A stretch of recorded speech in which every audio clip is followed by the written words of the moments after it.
just first give an overview about the topic. Please. I hope I am audible. Am I audible? No. Okay, so I'll give an overview about what we are going to talk about today. Just it's a Kubernetes one-on-one session for beginners, DevOps and SRE. So there are 5 main topics. This is not only responsibilities of SREs, but this is what we are going to talk about today. First, we'll talk about managing container images, and then package application, how you can package Kubernetes applications in Kubernetes, and how you can deploy your applications to Kubernetes, and how you can handle the workload efficiently on Kubernetes, and observability, some monitoring, logging topics at the end. So we'll get started. So first we'll talk about managing the container images, how we manage the container images and what are the best practices to do that. So you might already know, we all use Dockerfile to build our application to container images. And it's very common practice today that whatever source code repository that you maintain, you also maintain a Dockerfile that will consist of all the instructions to build your application into a Docker image. Right? And after you build the Docker images, you always use a registry, and it is inside the registry you store these Docker images. You store them, you distribute them, because different people, different systems in your company want to use those Docker images and push the Docker images to the registry. So you need a registry to manage them. So we will talk about the Docker file, how you will develop your applications into a Docker image. So the example what you see here is a Docker multi-stage build. Basically, it consists of 2 steps. In the first steps, we build an application into, it's a Java application, and we are basically using a base image Maven, and using that image, we execute the Maven install command to create a jar file. Basically, that is an executable file that is commonly used for Java applications. And after creating this jar file, we are in the next stage, we build a production image, a optimized image, which would consist of the Java environment along with a basic Alpine image, a lightweight optimized image to which you will copy this jar file and make it ready to execute. So, and it's a good idea to do multi-staging when you develop your Docker file, because most of the time when your developer want to Docker development always happens in the beginning stage of your project, starting from your developers. And when they do that, you want to do a lot of things. You want to test your code, you want to do some security scanning, you want to do some building, the artifact building, and optimize production image building. And all these things you can actually put into various stages, and that would really help you do most of the things that need to happen in the initial stage of your development. So that's why multi-stage Docker file is much appreciated, and always use the Docker cache as much as possible. These are some best practices you can follow. And we use different tools to build the container images. There is Docker and there is Kenico. And if you are using a desktop or a computer, Docker build command can be used to build the container images. And if you are building the container images inside Kubernetes, then Kenico is a best option, one of the best options that you can go with.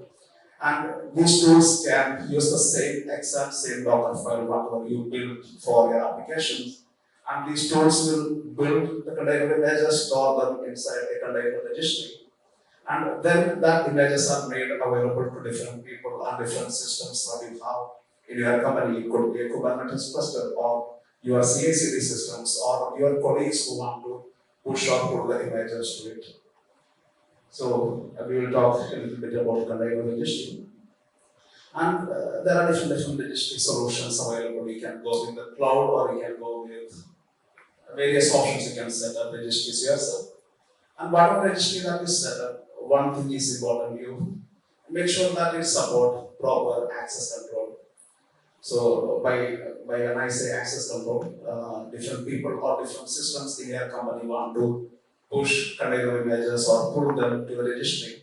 So make sure that the registry support proper access control.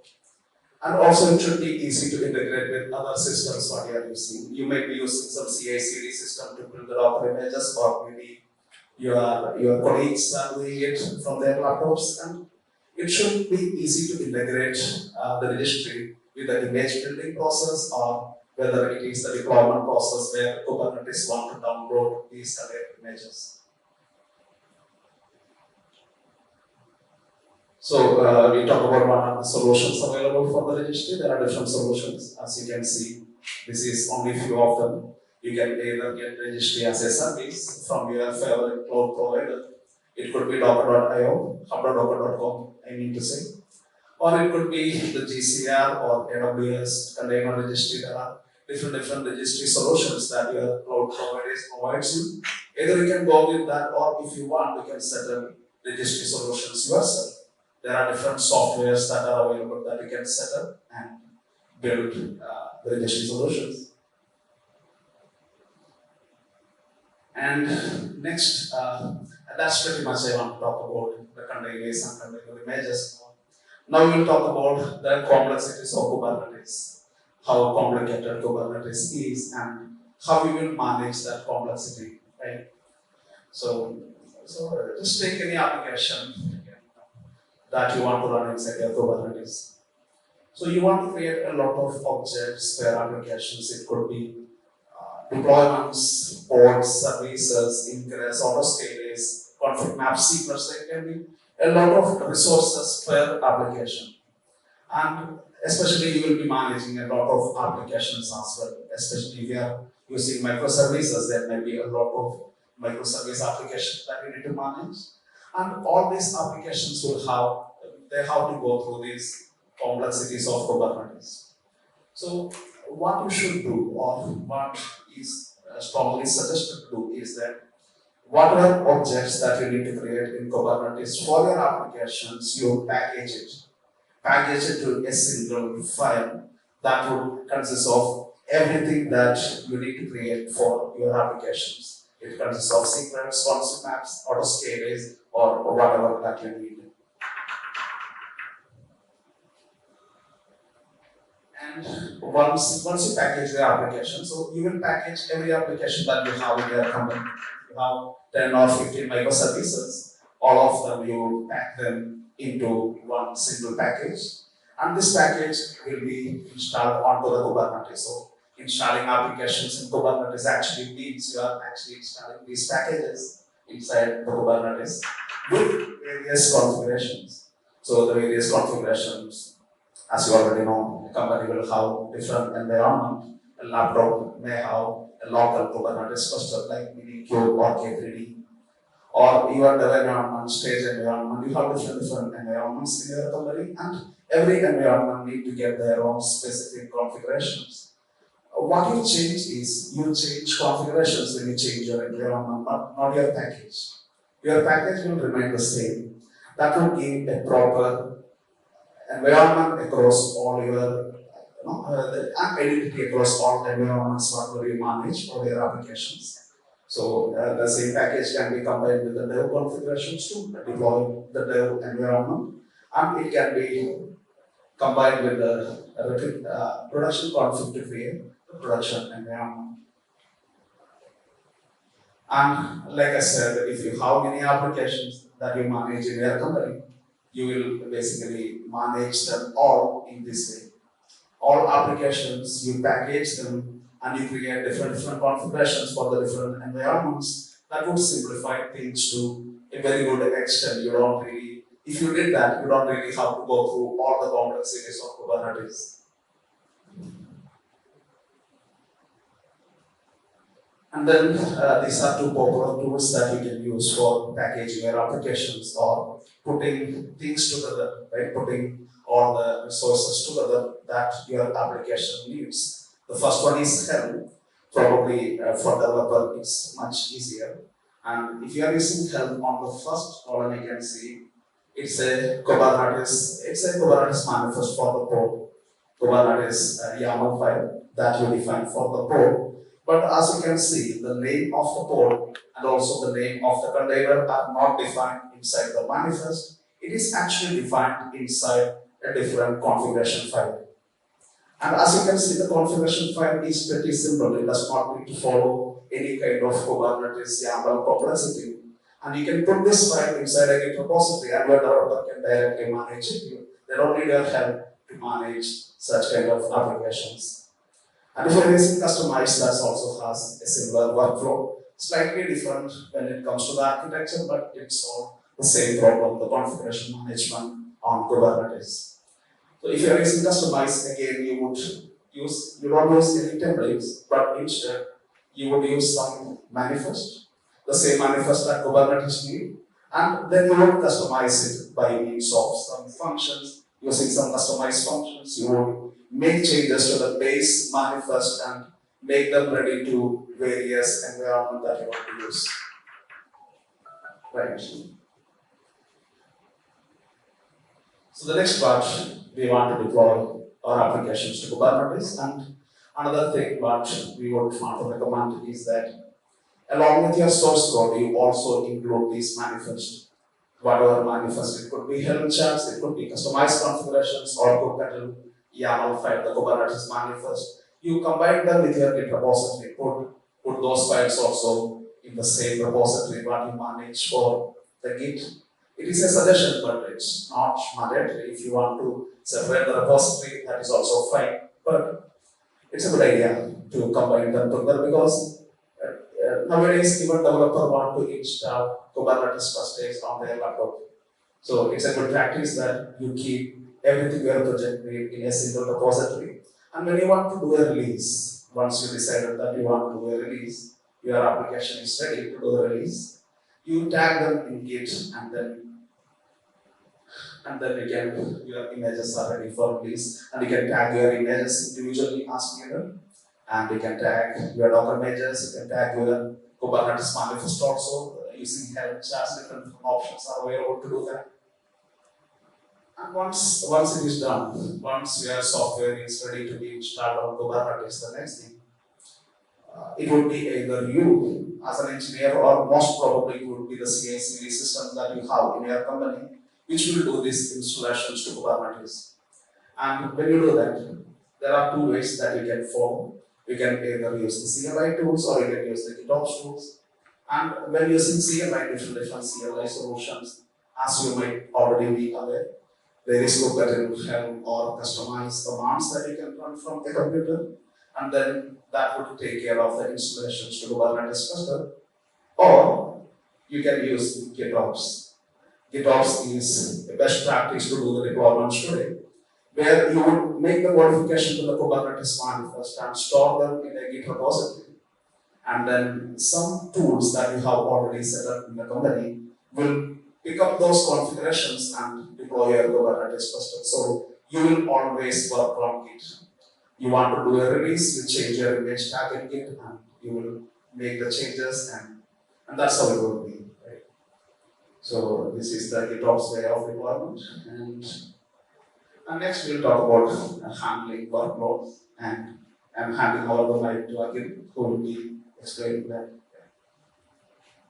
Thank you, Basil. So basically now we have complete deployments. So now we are going to look how Kubernetes manage these deployments. So when it comes to managing, the first thing which we look into is the scheduler. The kube scheduler actually is the brain behind the decision making. It makes decision making based on predicates and priorities. These are the terminologies which they use it. And predicates are basically filters which decide where which all nodes can be selected for scheduling these pods. And these actually are based out of system constraint, like you may have your board which will require 16 GB. So this is actually a system constraint, like it cannot go into a node which does not have 16 GB of allocatable memory. So this is system system-based constraints, and also there are also user-based constraints where you can say that you should run your workloads on, let's say, a machine which support GPU or a machine which support SSD. So these are user-defined constraints. So these are used to filter the nodes, and these are actually hard constraints. It has to be met. If it is not met, the nodes will not be selected or it will be rejected. Now you have a set of nodes where you could do your scheduling. So now it is up to the scheduler to identify which is the best node to be scheduled. So for this, you have something called as the priority policy.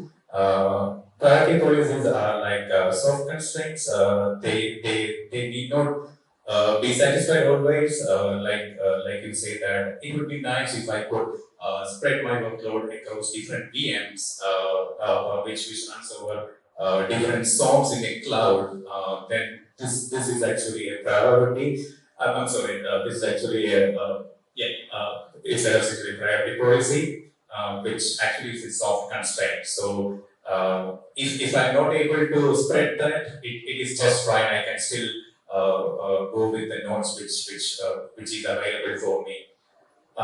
So these are the two things which Kube scheduler does. So you can see on the top left, those are the predictives which are available in Kubernetes, and on the right you can see the priorities. So it's something like you filter the node first, then you provide some kind of scoring based on what are your preferable priorities, and then you do a sort.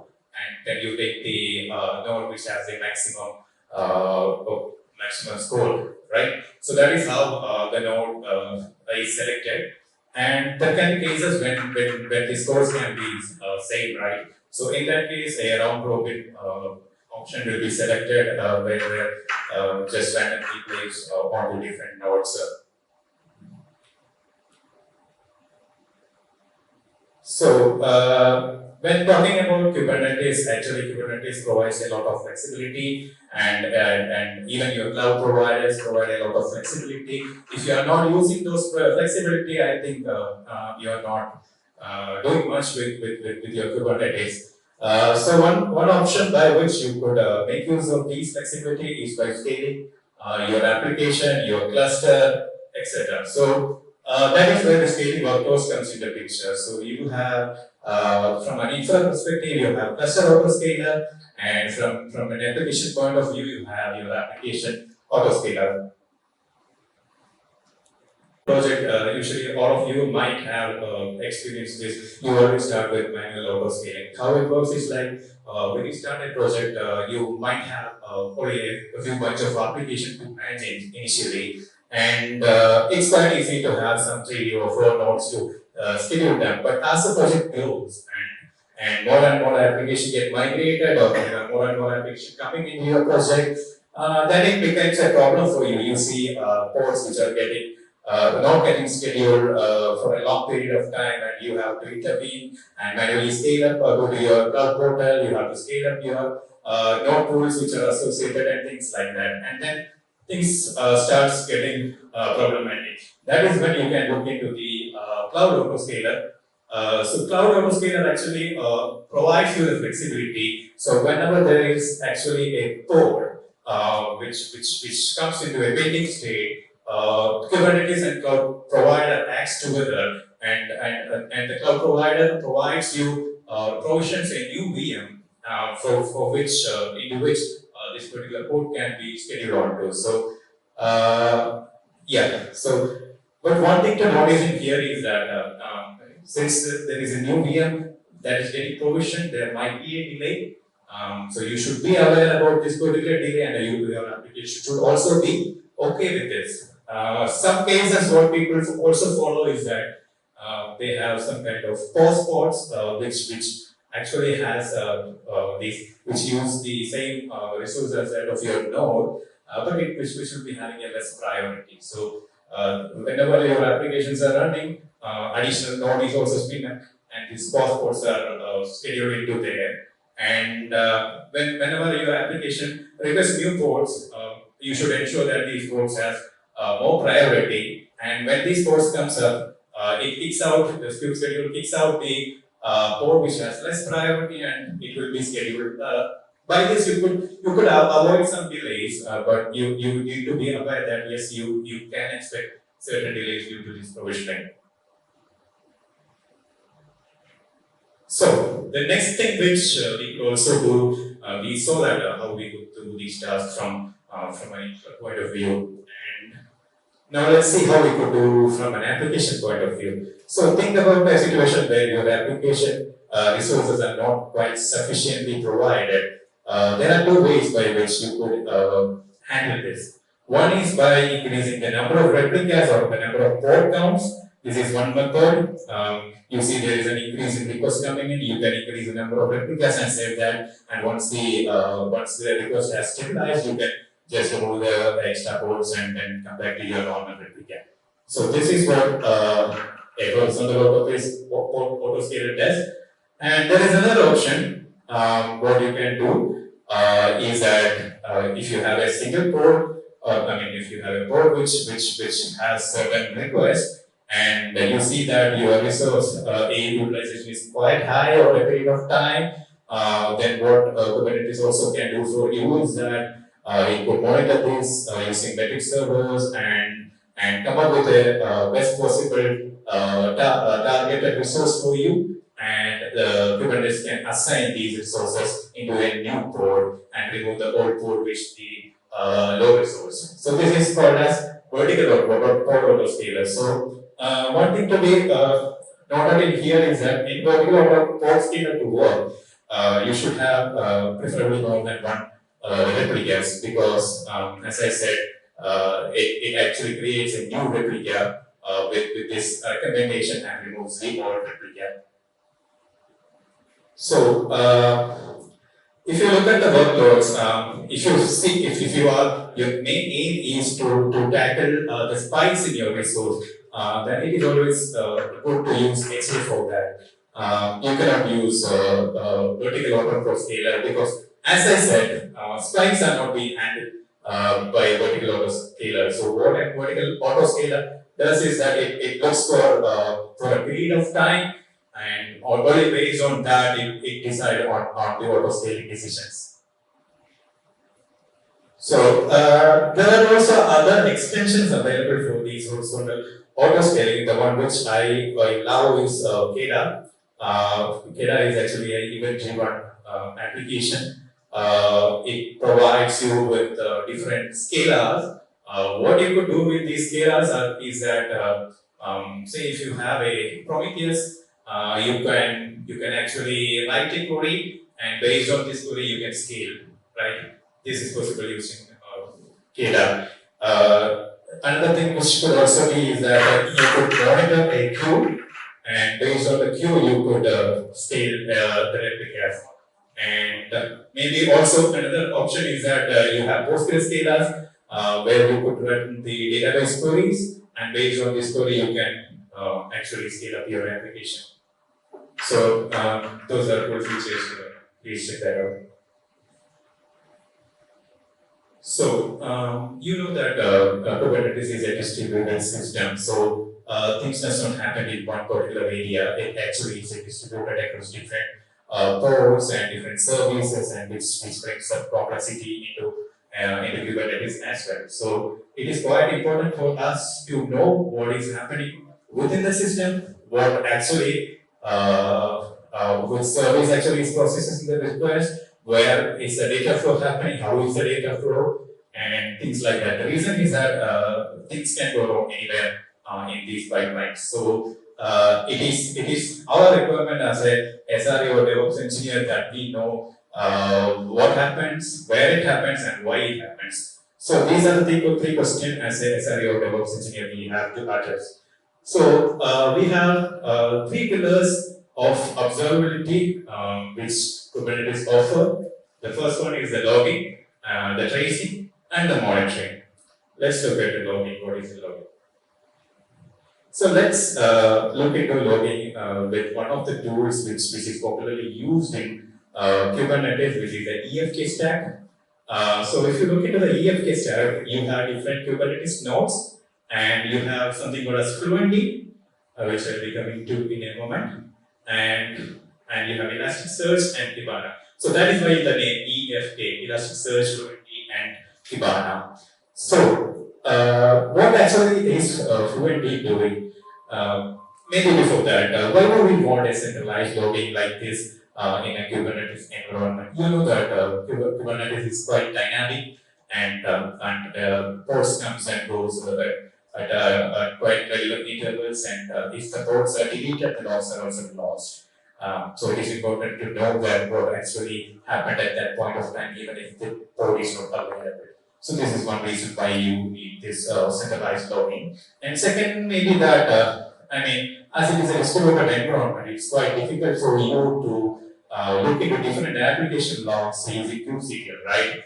And it doesn't make sense also because to have a look into different logs. So this gives actually a Kubernetes a view where you could filter for logs for a particular time period, and it provides the logs from all the services, which is a great feature to have. So these are the reasons why we would require a centralized logging in Kubernetes. So as I'm coming back to the slide, as I said, Trivandrum, what it does is that any containers which are running on Kubernetes write the logs onto the underlying VM on a location called as log containers. So Trivandrum is able to process these logs, watch these logs, and process these logs. Kubernetes also provides aggregation to your log. Aggregation in the sense that if you have to extract out the log levels from your log, or maybe if it is an Apache log and you have to get the, let's say, what is the code you got? Was it a 200? Was it a 501? What HTTP code did you receive? So these details are available in your log. You could extract it out of the log as key value pair by using Fluentd aggregation. I will let you know what you can use it later. And what this Fluentd does is that it forwards these requests onto a central database called Elasticsearch, which is kind of a search tool which stores data which are received as JSON. And this is extremely powerful tool. It could actually search out and provide you results from millions of logs with a matter of no time. And Kibana is actually a visualization tool. It is actually Kibana where you log in and see these logs, and you can actually what you can say, you can work with these logs actually. So as I said, I talked about aggregation, right? Like it's possible for you to take the log levels and things like that. So you could use it in Kibana for creating dashboards or creating a search and things like that. So that is logging for you. And as I said, this is not available tool in CNCF landscape. You have other tools as well. These are some of the tools which are listed in CNCF. You could also check into it. My recommendation is that check at least 2 tools before deciding which one you should go with. Okay, now the second question is that, as I said, yes, we have the logs available. But how will you relate it to the data flow? So you might have the logs, but it's not possible for you to identify how it's related, right? You cannot tag it to any data path or something like that. So for that, actually, what you do is you have something called as trace. Trace, what it does is that these are, it's not out of box available in Kubernetes. You have to use external applications. So if you are using a Springboard, you could use something called as Fruit, which provide this functionality. What it does is that whenever there is a request which is passing through Kubernetes, when it is loading, the trace tool will add unique characters to these logs such that these characters are transferred to the next application when this data flow happens. So this is commonly achieved by something called as trace ID and span ID. So if I have a front-end application, I might not be only using that application, right? I may be writing something on the database. I may be say running reports, but actually happening in some other application. But these are related. So when I do that and I get an error, what happens is that I can find the initial log, and from the initial log I could get the span ID or the trace ID, and I could use it in Kibana, and I could search it further.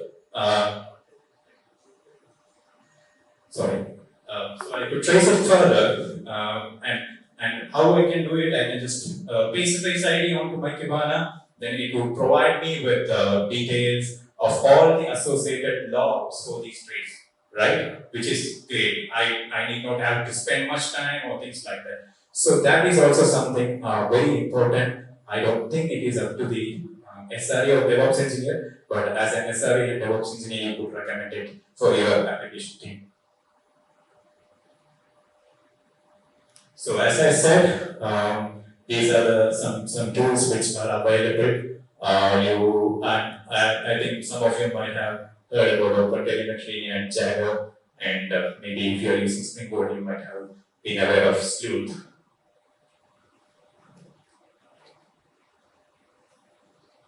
Okay, now let's look at log monitoring.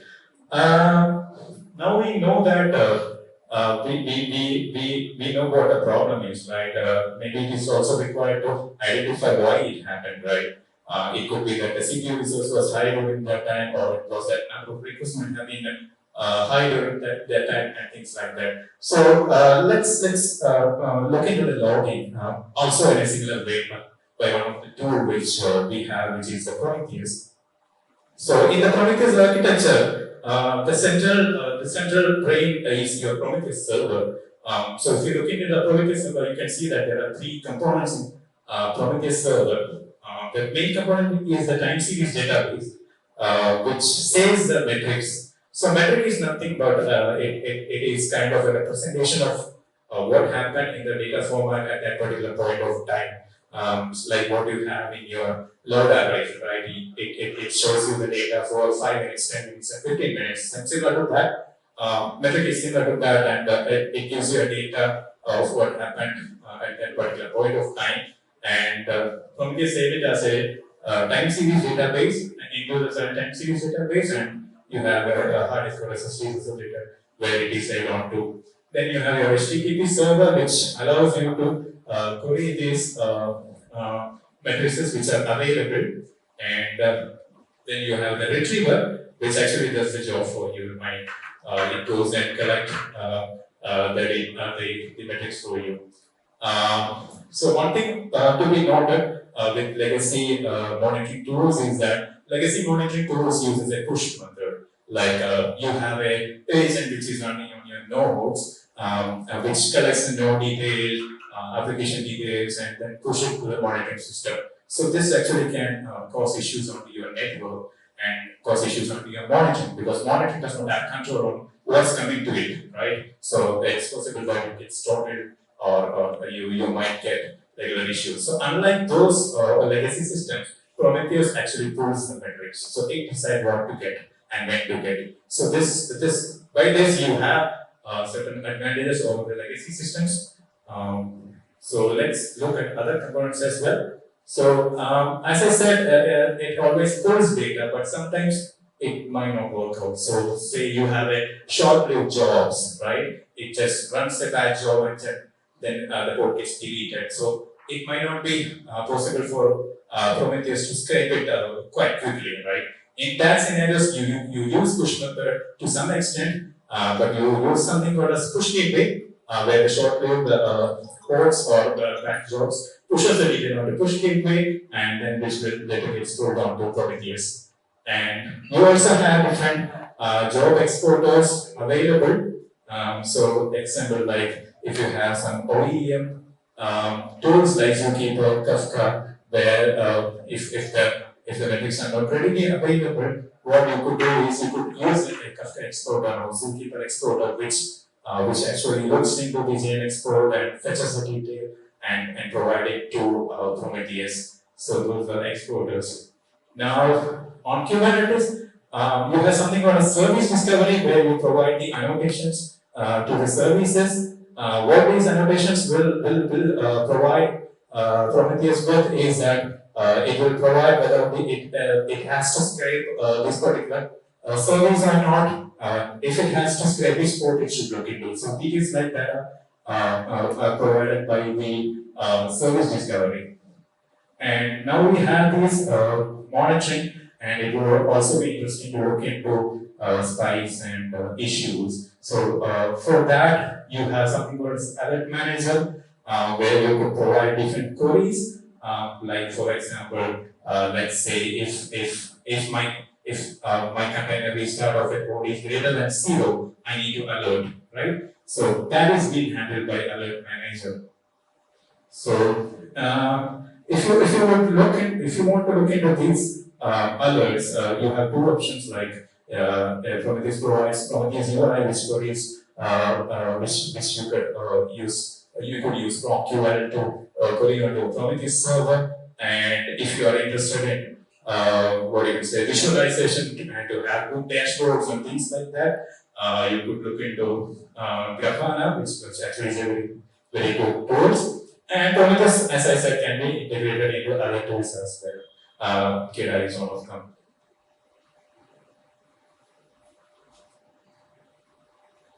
So these are the monitoring tools. There are a lot in the landscape. You could also look into it. One thing I would also like to mention is that Prometheus is able to pull from Prometheus also, and the Prometheus instance also. This is called as federation. So if you have multiple clusters and you would like to have, let's say, data from these clusters for about 8 hours, and it's not necessary that all data is required for a long term. And then you could select few matrices and then pass it to a centralized Prometheus for a more long duration. But even then, at some point of time, that central Prometheus might also get issues due to this high amount of data. So in that case, you could look into Cortex or what you can say TAM, where it actually uses downsampling and cloud storages like S3 bucket or Azure storage accounts to store data, and it can be saved for like 6 months, 1 year, according to your requirement. So you could also look those tools as well if you want. So thank you for your attention. Any other questions?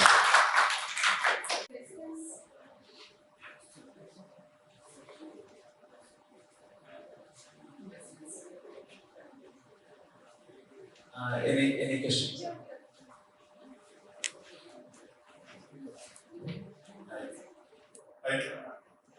Yeah, so I'll have a question to basic.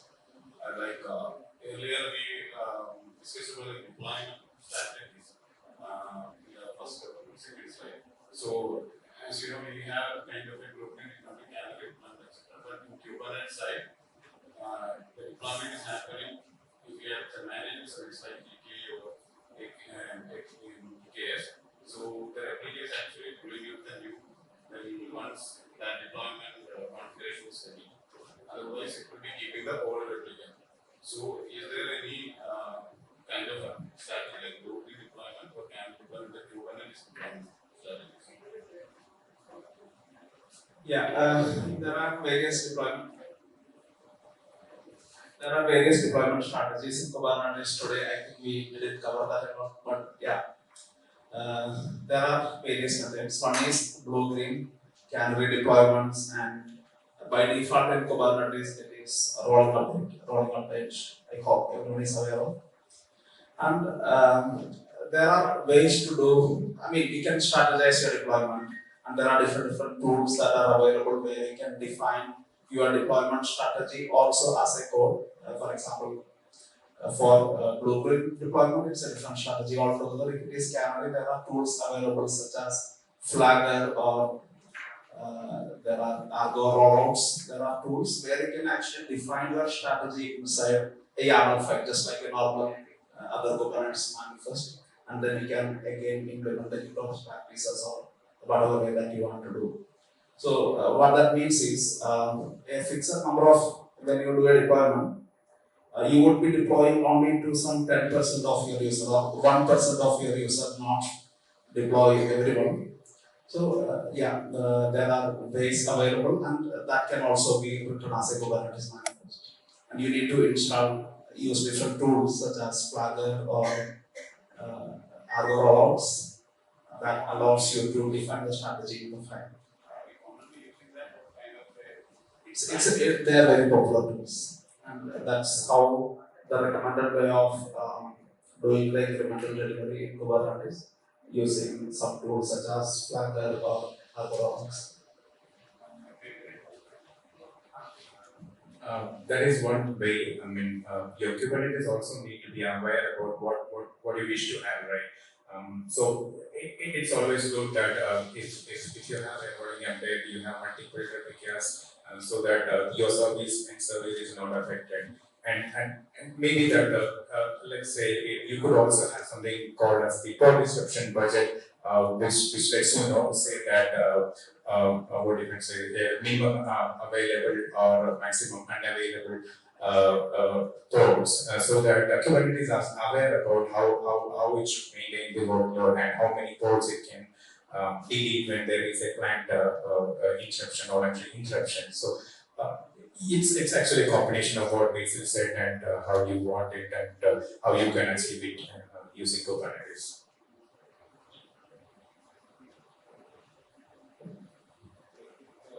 We're talking about application obviously, right? The horizontal readiness. So Spike is sort of the example we said it's cannot be around vertical methods, CPU will be right? So Spike's will be the So what are the scenarios where this horizontal will not be applicable? Yes. Quite frankly, I think not much in production environments you have vertical auto scaling.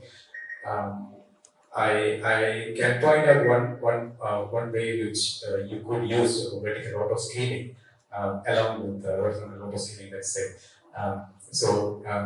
Or with any environment for that matter. What you could do is that actually vertical auto scaling has three components: the admission controller, then there is a updater, and then there is what you call as a recommender. So recommender actually looks into the port history and gets the information about what would be the recommended value for the request. And it provides you with that. And the updater updates that onto your port, and admission controller use this to control the admission of the new port with this new request, and then it does the scaling, right? So that's how it works. So what you could do actually in your environment, usual cases in dev environments, what happened is that you actually goes up not providing enough resources, or you goes up providing over resources. So it's okay to I mean, if it's issue development, it's okay to have to overcommit on your request. But still, what you could do as a best practice would be to run the virtual autoscaler in a recommend-only mode. Means you can just turn off the update option, right? And once you do your testing in your development environment,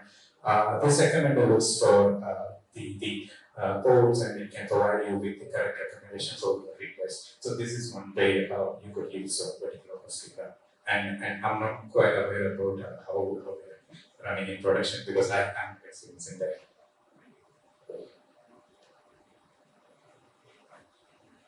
Whatever is how we can tracing an application. But I'm using in a case.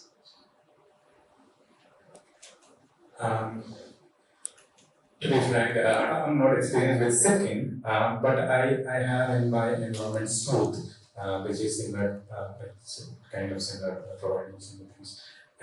So what this Smooth provides in my environment is, as I have this centralized logging, it's quite easy for me if everybody uses the same kind of logging format, right? That's one thing which I would prefer as a centralized logging administrator. So Smooth provides that. You can just integrate your form according to the unified logging which you agree upon in your organization, and it makes my life easier because I just only have to write the regex in fluently once, and whatever new application comes. So in addition to that, Smooth also provides this trace ID trace ID and span ID onto your logs. So as I said the scenario before, where when there is data transfer or request drawing from the application, then these span IDs or trace IDs are also injected into these requests. If it's not getting spanned, then it won't be it will not be available. So what you could do is you could aggregate it using Fluentd, and then based on this you could optimize your search to the issues, right? I mean, you know that okay, this is a front-end application, so request should obviously go into here, and you search the front-end application, and you find the log. Let's say it was a 500, right? You found the log, and from there you get the trace ID, right? You can again search for that particular trace ID, then it gives all the associated logs in other applications as well. So this is one way which we use tracing in our environment.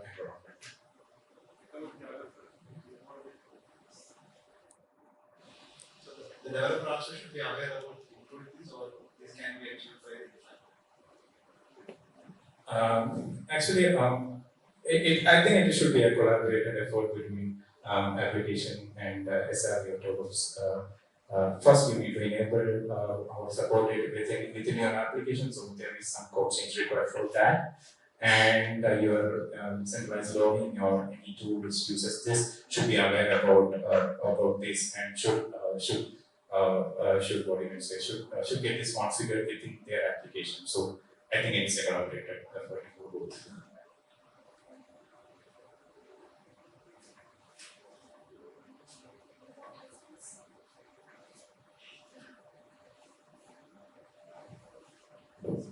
As you mentioned, like the auto scaling of nodes, in order to avoid the latency of creating a new VMs at that particular demanding condition, so you got like you can kind of a post node technology. Okay, post node technology means we will be keeping kind of a buffer. So how that is configured means when it is actually configured, the custom creation support where it is actually meant to configure. It's not actually a technology or something. It is things which developers, DevOps engineers does to tackle this situation. So it doesn't mean anything. It's just a dummy code which has the same resources as what is allocatable to your node.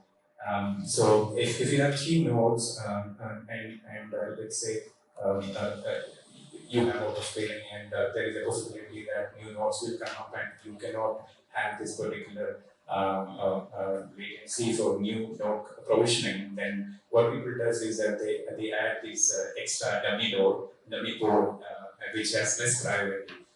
So you need to ensure that you have the right priority for your application. So when this application auto scales or it has a code which is in pending state, the queue scheduler just kicks out the one which has low priority because your one is the one which is high priority and gets scheduled. So that is one way people do or tackle these situations.